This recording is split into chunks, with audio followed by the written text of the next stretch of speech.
आज़ादी के अमृत महोत्सव के अंतर्गत राजस्थान संस्कृत अकादमी कला एवं संस्कृति विभाग द्वारा आयोजित इस कार्यक्रम में आपका स्वागत है। हरे कृष्णा। आइए शुरू करते हैं एक छोटी सी कहानी से। एक बार एक चूहा होता है, वो बहुत परेशान होता है और एक साधु के पास जाता है और साधु से बोलता है मैं बहुत परेशान हूँ। साधु पूछते हैं क्यों परेशान हो? तो चूहा बोलता है क्योंकि बिल्ली मुझे बार बार परेशान करती है। तो साधु पूछते हैं बिल्ली परेशान करती है तो क्या किया जाए? तो चूहा बोलता है मुझे बिल्ली बना दो। तो साधु उसको बिल्ली बना देते हैं। कुछ दिनों बाद वो बिल्ली साधु के पास आती है और साधु से पूछती है मैं बहुत परेशान हूँ। कह रहे तुम्हें चूहे से बिल्ली बनाया, अब क्यों आप परेशान हैं? तो साधु उसको बिल्ली बना देते हैं। जब वो बिल्ली बन जाता है फिर कुछ दिनों बाद वो साधु के पास आता है और साधु से बोलता है मैं फिर भी परेशान हूँ। तो साधु पूछते हैं अभी भी क्यों परेशान हो? पहले आप चूहा थे, फिर बिल्ली थे। तो बिल्ली बोलती है अभी मैं कुत्ते से परेशान हूँ। तो साधु उसको कुत्ता बना देते हैं।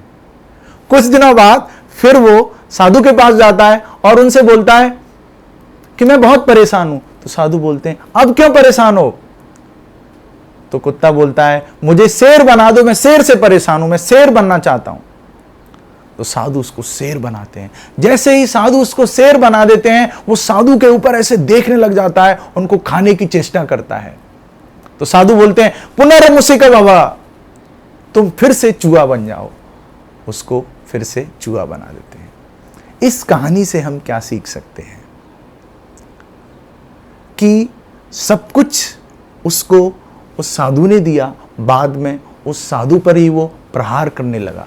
ठीक उसी प्रकार हम देख सकते हैं जो हिरण्यकशिपु इतना बड़ा राक्षस था, उसको सब कुछ जो भी शक्ति उसको मिली वो भगवान विष्णु से मिली, उसके बावजूद भी उसने भगवान विष्णु को अपना दुश्मन बना लिया। तो आज की इस नरसिम्हा लीला में हम जानेंगे कि किस प्रकार एक राक्षस भगवान विष्णु का दुश्मन हो जाता है और किस प्रकार भगवान विष्णु नरसिम्हदेव के रूप में उसका वध करते हैं और अपने भक्त प्रहलाद की रक्षा करते हैं। तो हम शुरू करते हैं कुछ प्रार्थनाओं के साथ। नमा ओम विष्णुपादाय कृष्ण पृष्ठाय भूतले श्रीमते भक्ति वेदांत स्वामिन इति नामिने नमस्ते सारस्वते देवे गौरवाणी प्रचारिणे निर्विशेषा शून्यवादी पाश्चात्य देशतारिणे। जय श्री कृष्ण चैतन्य प्रभु नित्यानंदा श्री अद्वैत गदाधर श्रीवासादि गौर भक्त वृंदा। हरे कृष्णा कृष्णा कृष्णा हरे हरे, हरे राम राम राम हरे हरे। तो आप सभी को पता होगा कि हिरण्यकशिपु और हिरण्याक्ष दोनों भाई थे और दोनों के दोनों बहुत बड़े राक्षस थे। हिरण्याक्ष ने पृथ्वी को गर्वदक सागर में डुबो दिया। तब भगवान विष्णु ने वराह का अवतार लेकर पृथ्वी को गर्वोदक सागर से बाहर निकाला और हिरण्याक्ष में और वराहदेव में घमासान युद्ध हुआ। फलस्वरूप हिरण्याक्ष की मृत्यु हो गई, हिरण्याक्ष का वध कर दिया। हिरण्याक्ष के वध की घटना को सुनकर हिरण्याक्ष का भाई हिरण्यकशिपु बहुत ही क्रोधित हुआ, आग बबूला हो गया और तब उसने अपने सभी अनुयायियों को बुलाया और कहा कि जाओ और जितने भी यज्ञ हो रहे हैं, जितनी भी तपस्याएं हो रही हैं, जितने भी ऋषि मुनि हैं, जो भी धर्म का काम हो रहा है उसको पूरा उजाड़ दो, उसको पूरा खत्म कर दो। सभी राक्षस पृथ्वी पर आए और उन्होंने पृथ्वी को पूरा उजाड़ दिया, सभी ब्राह्मणों को नष्ट करना शुरू कर दिया, यज्ञों में विघ्न डालना शुरू कर दिया। और ऊपर जो देवता थे वो देख रहे हैं कि कोई उनके लिए पूजा अर्चना नहीं कर रहा है, पूरी पृथ्वी में हाहाकार मचा हुआ है। तब देवता भगवान विष्णु से प्रार्थना करते हैं। और इतना ही नहीं, फिर हिरण्यकशिपु ने सोचा कि विष्णु मेरा दुश्मन है, क्योंकि उसने मेरे भाई हिरण्याक्ष का वध किया है, मैं भी इसका बदला लेकर रहूंगा।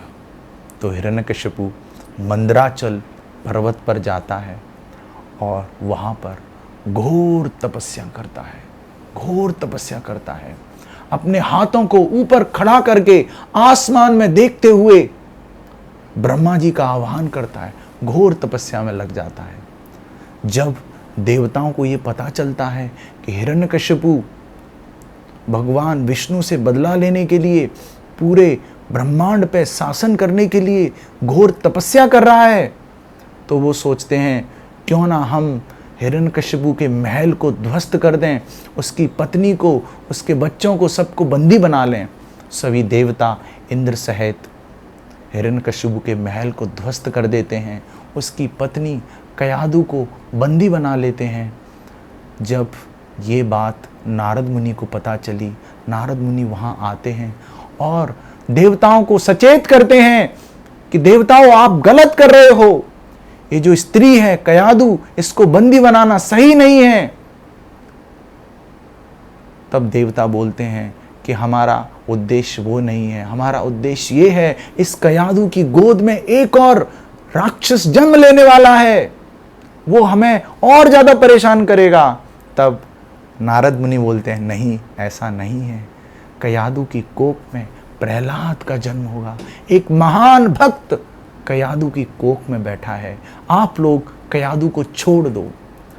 तो नारद मुनि की बात मानकर देवता कयादु को छोड़ देते हैं और तब कयादु नारद मुनि के आश्रम में रहना शुरू कर देती है और नारद मुनि की सेवा करती हैं। और नारद मुनि कयादु को भगवान की सुंदर लीलाएं, भगवत ज्ञान से अवगत कराते हैं।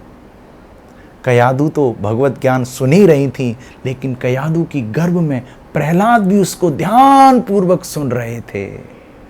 तो भक्ति में आगे बढ़ने के लिए सबसे महत्वपूर्ण बात है, हमें ध्यान पूर्वक सुनना है।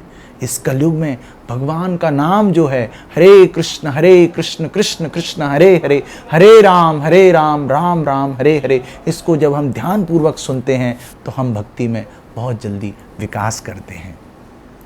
और कालांतर में कयादु तो इस ज्ञान को भूल गई, लेकिन प्रहलाद को नारद मुनि द्वारा दिया गया ये पूरा ज्ञान याद था। उधर दूसरी ओर हिरण्यकशिपु घोर तपस्या कर रहा है और इस तपस्या के परिणाम स्वरूप उसके सिर से घनघोर ज्वाला उत्पन्न होती है, जिससे जितनी भी नदियाँ थीं, जितने भी पेड़ पौधे वनस्पति थे, वो झुलसने लग जाते हैं, पूरा ब्रह्मांड कांपने लग जाता है और सभी देवी देवता सब परेशान हो जाते हैं। और वो जब भगवान विष्णु से प्रार्थना करते हैं, ब्रह्मा जी के पास जाते हैं, तब ब्रह्मा जी हिरण्यकशिपु के पास आते हैं और वो ढूंढ रहे हैं, ब्रह्मा जी किधर है हिरण्यकशिपु, दिख नहीं रहे, क्योंकि हिरण्यकशिपु का पूरा जो शरीर था वो छीण हो चुका था, चींटियों ने उसके शरीर को खा लिया था और उसका शरीर एक चींटियों के टीले, रेत की चींटियों के मिट्टी के टीले में दब चुका था।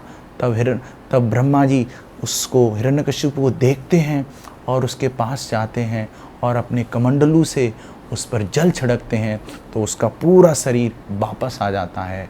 और ब्रह्मा जी को देखकर हिरण्यकशिपु उनको दंडवत प्रणाम करता है और बहुत आह्लादित महसूस करता है।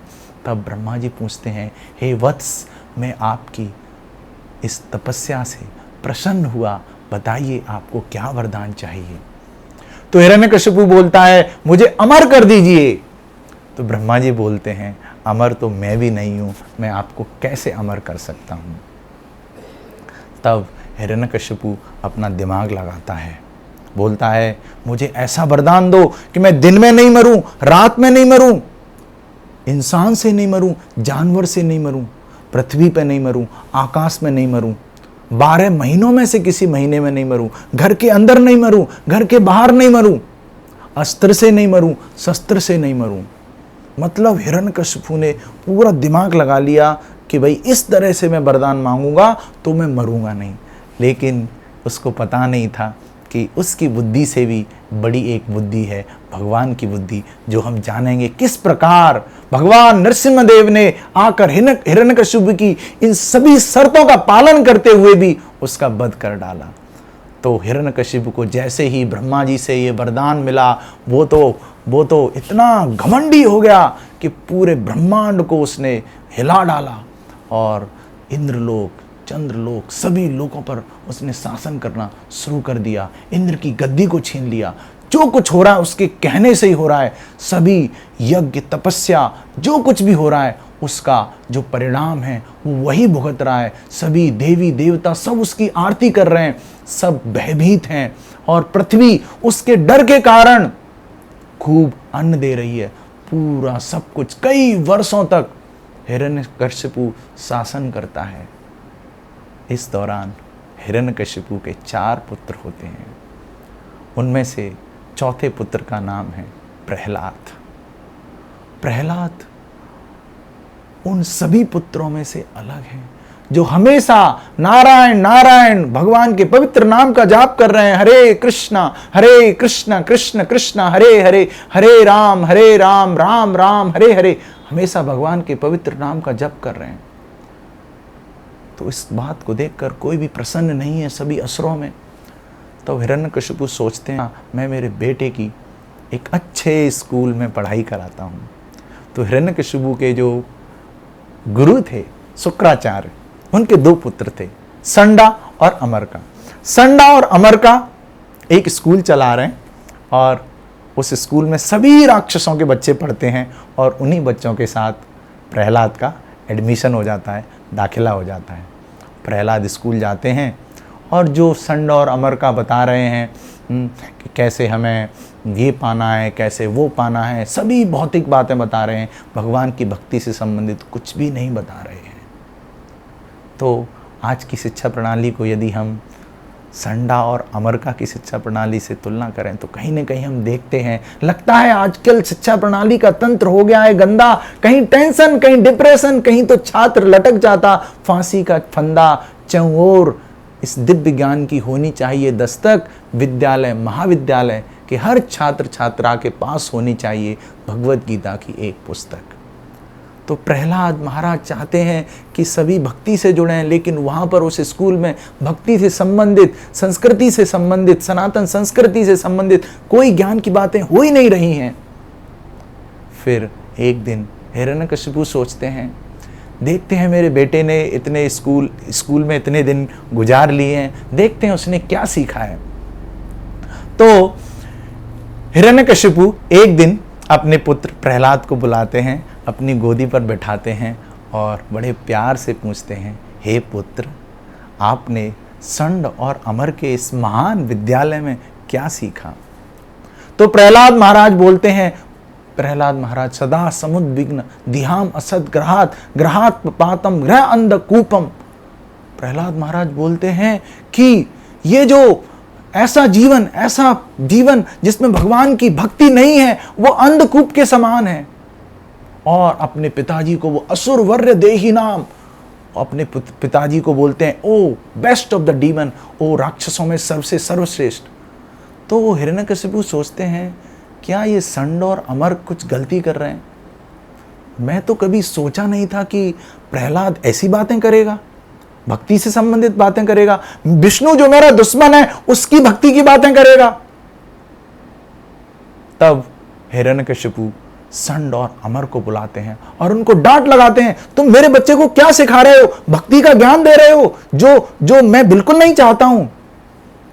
तो संड और अमर बोलते हैं, हे महानुभाव, ऐसा नहीं है, हम आपके बच्चे को ये सब नहीं सिखा रहे हैं, पता नहीं ये खुद से ही इस ज्ञान को ले रहा है और कहीं ना कहीं इसकी जो जड़ है उस ज्ञान में डूबी हुई है।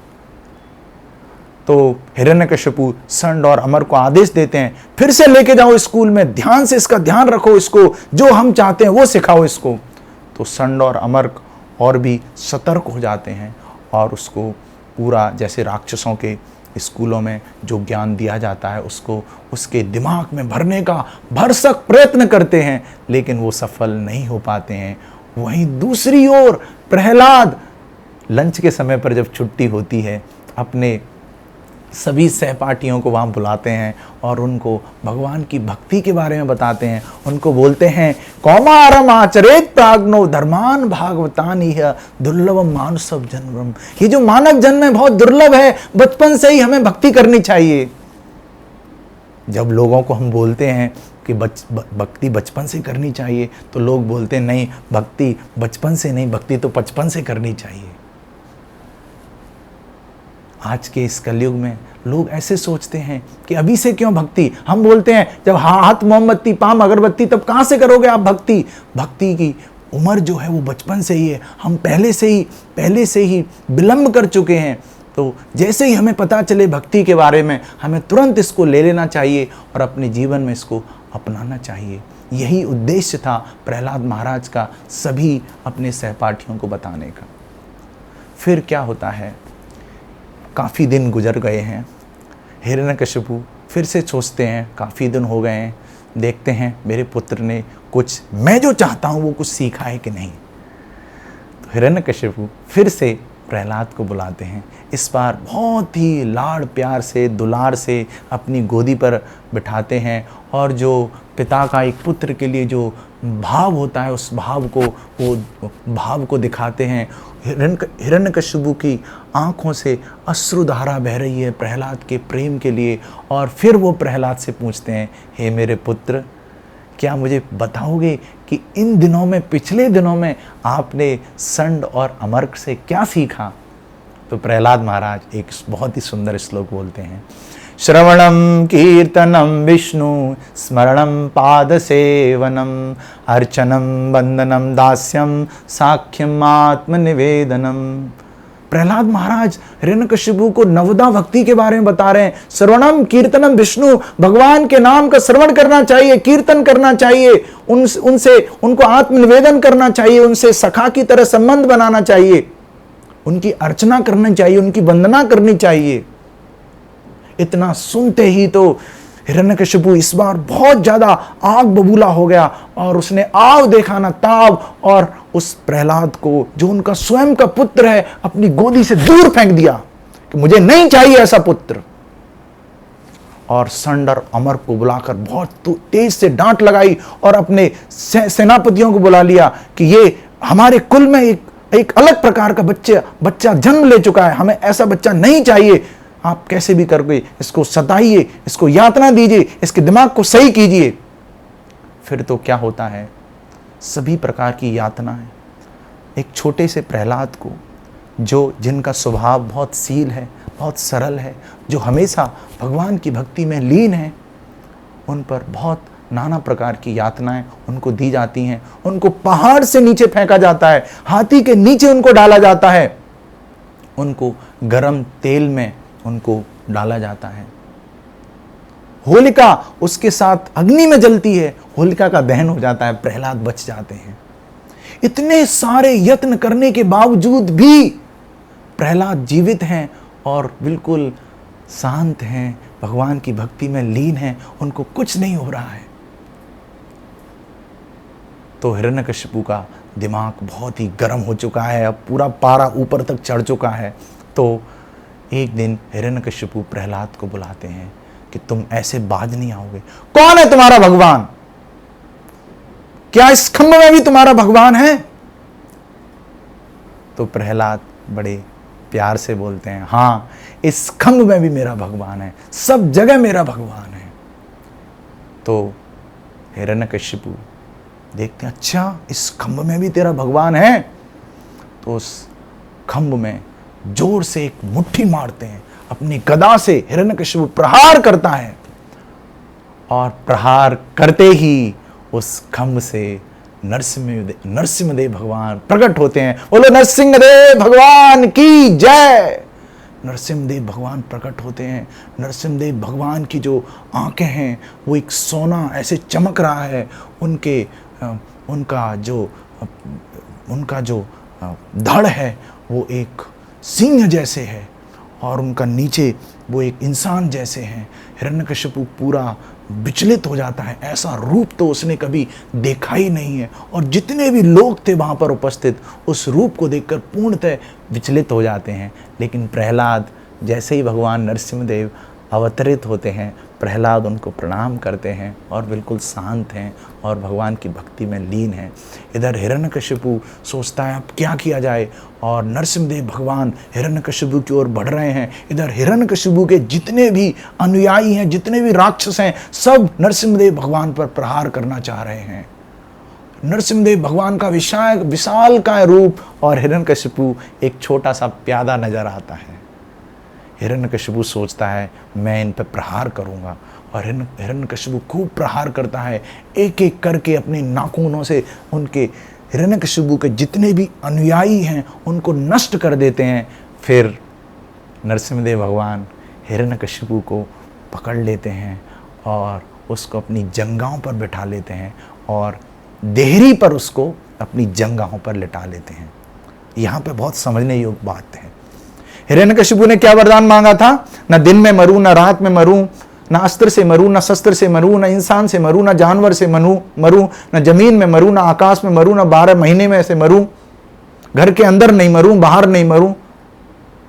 तो नरसिंहदेव भगवान उसको गोदी पर लिटाकर पूछते हैं, बताइए, देरी पर, अंदर के, न घर के अंदर न घर के बाहर, अस्त्र था न शस्त्र था। भगवान ने उसको अपने नाखूनों से मारा, शाम के समय मारा। वो 13वां महीना था जो अधिक मास बोलते हैं। तो सभी जितनी भी शर्त थी उनका पालन करते हुए भगवान नरसिंहदेव ने हिरण्यकशिपु के सबसे पहले उसके हृदय को निकाला और हृदय को निकाल के बाहर फेंका। फिर उसकी जो आंतें थी उनकी आंतों को निकाला और उन आंतों का उन्होंने एक हार पहन लिया नरसिंहदेव भगवान ने। फिर उसके धड़ को अलग कर दिया। इस प्रकार भगवान नरसिंहदेव ने हिरण्यकशिपु का वध कर दिया। इतना होते ही आकाश से सभी देवी देवता भगवान नरसिंहदेव के ऊपर पुष्पों की वर्षा कर रहे हैं, आनंदित हो रहे हैं, हर्षोल्लासित हो रहे हैं। और इधर नरसिंहदेव को देखें तो बहुत ही गंभीर हैं, उनका गुस्सा रुकने वाला नहीं है, सब लोग डरे हुए हैं। तो पहले ब्रह्मा जी आते हैं, अपनी प्रार्थनाएं बोलते हैं, इंद्र आते हैं, शिव आते हैं, सब अपनी अपनी प्रार्थनाएं बोल रहे हैं, लेकिन नरसिंहदेव भगवान का गुस्सा शांत नहीं हो रहा है। तब सभी देवगण देवतागण प्रहलाद महाराज से प्रार्थना करते हैं कि हे प्रहलाद, आपने ही बुलाया इनको अब आपको इनको शांत करना है। तो प्रहलाद महाराज नरसिंहदेव भगवान के पास जाते हैं, उनको प्रणाम करते हैं और नरसिंहदेव भगवान प्रहलाद का प्रणाम स्वीकार करके शांत हो जाते हैं और अपना दिव्य हाथ प्रहलाद के सिर पर रखते हैं और प्रहलाद से पूछते हैं कि हे प्रहलाद, आपको क्या चाहिए। देखिए एक भक्त का भाव। हिरण्यकशिपु ने प्रहलाद मारने के लिए, सताने के लिए सब तरह के प्रयास किए, लेकिन प्रहलाद हिरण्यकशिपु के लिए भगवान नरसिंहदेव से क्या बोल रहे हैं, ये एक भक्त का भाव है। बिना भक्ति के किसी के अंदर अच्छे गुण नहीं आ सकते। श्रीमद् भागवत में लिखा है, यस्यास्ति भक्ति भगवती अकिंचना सर्वेर गुणे सत्र समासते सुरा अरा भक्तस्य कुतो महद्गणात् मनोरथे नासति धावतो वही। यस्यास्ति भगवती भक्ति अकिंचना, बिना भगवान की भक्ति से के अच्छे गुण नहीं आ सकते। जब भगवान की भक्ति करते हैं तो सभी अच्छे गुण अपने आप ही आ सकते हैं।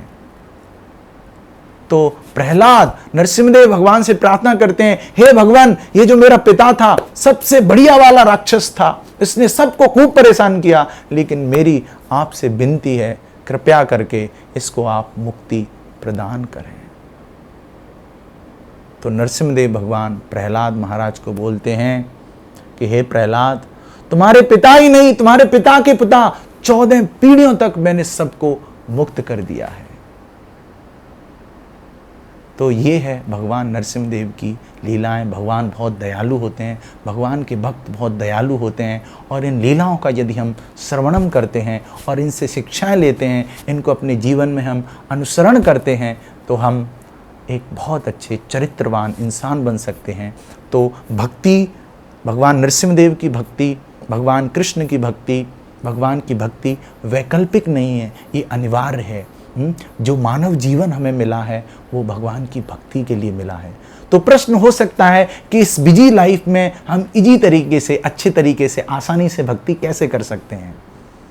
तो इस कलयुग के लिए एक महामंत्र दिया गया है, कली काले नाम रूप कृष्ण अवतार। भगवान कृष्ण अपने नाम के रूप में अवतरित हुए हैं, और वो नाम बहुत ही सरल है। बस हमें प्रतिदिन हरे कृष्ण कृष्ण कृष्ण हरे हरे, हरे राम राम राम हरे हरे, इस महामंत्र का जाप करना है और उसी ध्वनि को ध्यानपूर्वक सुनना है और इस दिव्य ज्ञान को लेना है। श्रीमद् भगवद गीता यथारूप का अध्ययन करना है, तब हम बहुत ही आसानी से भगवान की भक्ति से जुड़ जाएंगे और अपने जीवन को सफल बना पाएंगे।